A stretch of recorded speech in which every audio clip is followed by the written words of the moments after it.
In 2007 I bought my first house.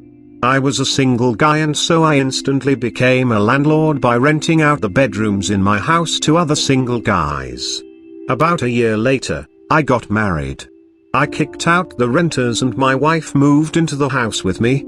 It wasn't long before she pointed out that we weren't living in the house that she would have picked for herself. Of course, by then the market had completely crashed.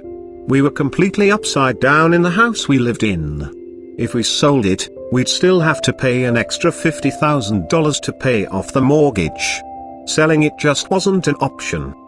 But we also noticed that we could upgrade our living conditions significantly by buying a new house.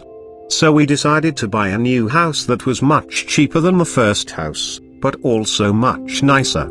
There are advantages to an economic crash. We couldn't sell the old house, so we decided to rent it out.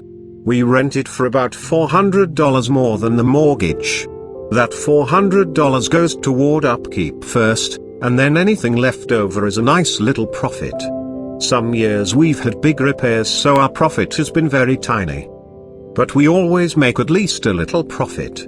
However, here's where I finally get to the answer to your question. In the years since we bought our second house, the market has come roaring back. We have huge equity in both houses to the point where we could sell one house and pay off the other.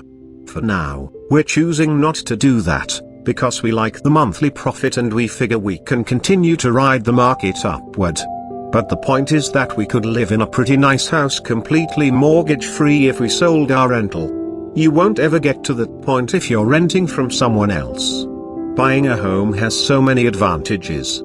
It's certainly not for everyone, especially if you're not planning to stay in the same place very long. But if you have the option to buy a place and you're going to stick around for at least 3 to 5 years, it's totally worth it.